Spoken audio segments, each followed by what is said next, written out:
guys, it's Godbars here, the self-proclaimed hip-hop historian, and this is the 26th episode of my series where I grab a vinyl from my collection, talk about why I love it, what influence it had, and what its place is in the grand scheme of hip-hop. So to transition from 80s classics into ones from the 2000s, I decided to start with a really heavy hitter, which is Cannibal Ox's debut, The Cold Vein.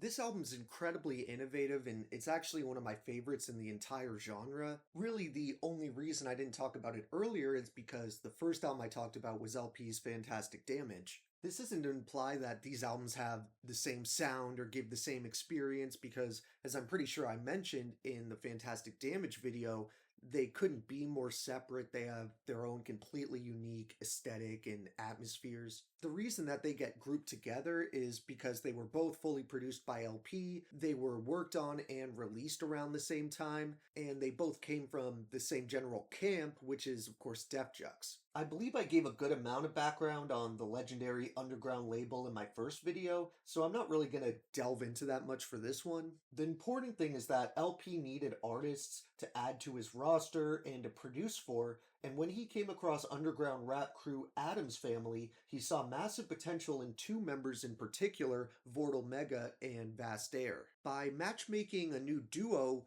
by hand-picking the most impressive MCs he could find, LP set the wheels in motion for one of the most groundbreaking debuts in hip-hop to be made. Honestly, he did a whole lot more than just putting the group together. If there's anything you should know about LP, it's that he cares immensely about giving any album he produces a completely unique sound. If you want to learn more about the Cold Vein and this era of Def Jux in general, I highly recommend the documentary Bazooka Tooth, named after the Aesop Rock album, that you could just find on YouTube, as well as the episode of Open Mike Eagles podcast where he talks to El Producto for a good hour about the creative process behind this album. He actually has a whole season on Open Mike's podcast where every episode he breaks down a different album in his illustrious discography, as does Prince Paul and other hip-hop figures with storied careers. In the Cold Vein episode, El talks about how important it was to him that the Cold Vein didn't sound like a Company Flow album or an LP album or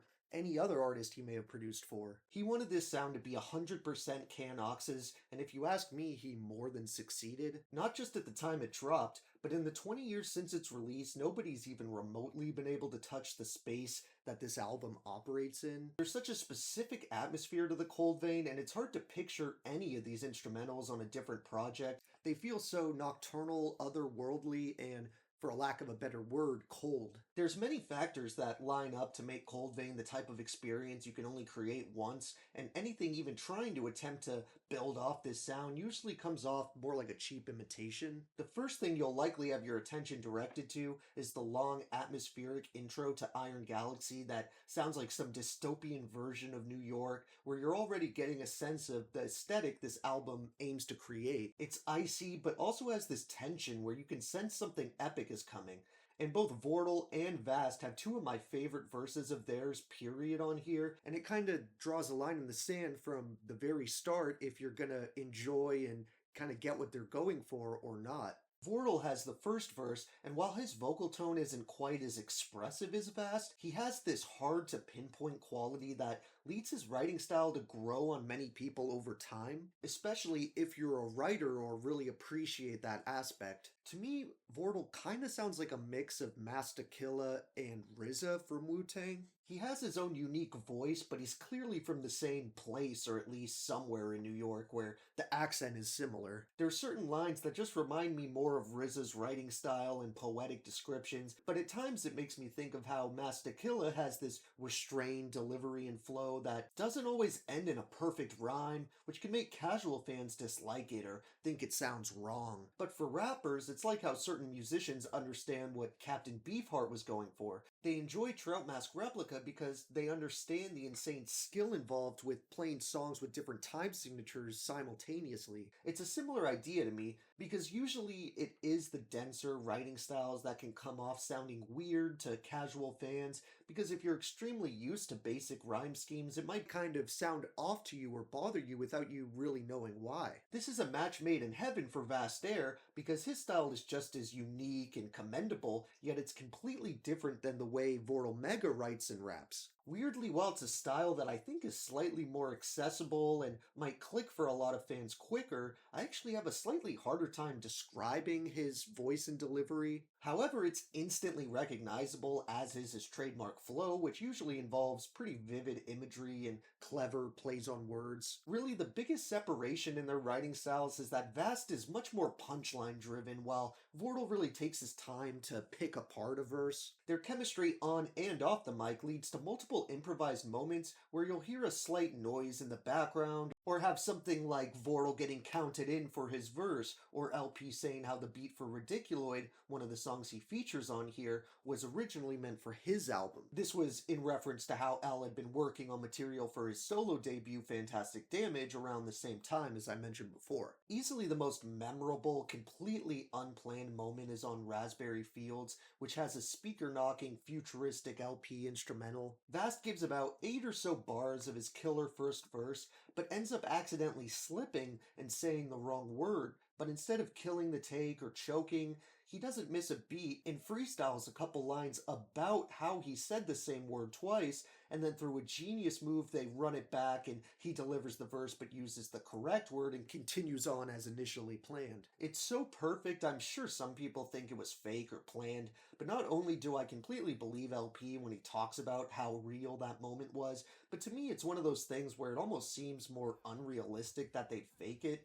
To be able to write and execute a planned stumble that sounds this realistic seems extremely unlikely to me. Just to give you a sense of the level of high quality we're dealing with here, I wanted to share a little bit of the verse I just mentioned, but obviously I'm going to quote the second time where he doesn't stumble because you really have to experience that improvisation for yourself. I can't really do it justice by reading it. Vast comes in with, "If first you don't succeed, try again. Then step up to the mic and die again. This is the next lifetime and you want to battle. Either you like reincarnation or the smell of carnations.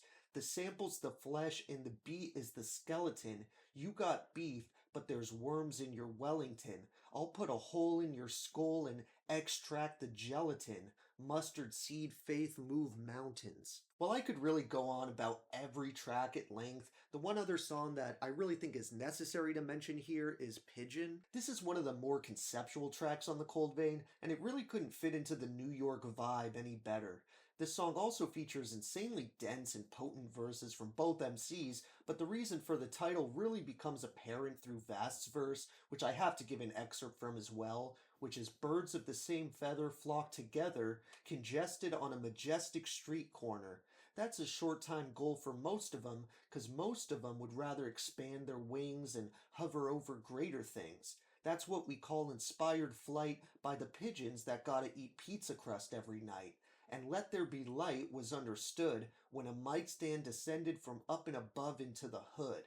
And if my face is worth 1,000 words when it's scarred, I would only hope that 2 of those are cocoa and butter." The instrumental for Pigeon is still moody and fits in the same unique dimension this album puts you in, but it has this sadness and unexplainable beauty that for me makes it probably my favorite instrumental on here, which is saying a lot, because LP didn't seem capable of making a lackluster beat at this time. We also have some Def Jux, Addams Family related appearances on here, other than El Producto I mean, from rappers like Alaska, Cryptic, Lifelong, and Sea Ray's Walls. For this underground masterpiece, my 3 favorite songs would have to be Iron Galaxy, Raspberry Fields, and Pigeon, but as usual I want to give a few honorable mentions that just missed the cut, like A B-Boy's Alpha, Ridiculoid, Ox Out the Cage, and Battle for Asgard. Thank you for watching my 26th video. The next group I'm going to bring up is also a little more on the underground side, but I really strongly feel that any aspiring hip-hop head should at least be familiar with them, and their magnum opus in my eyes was actually released just a few years down the line from this one. So be sure to tune in for that, as well as like, subscribe, and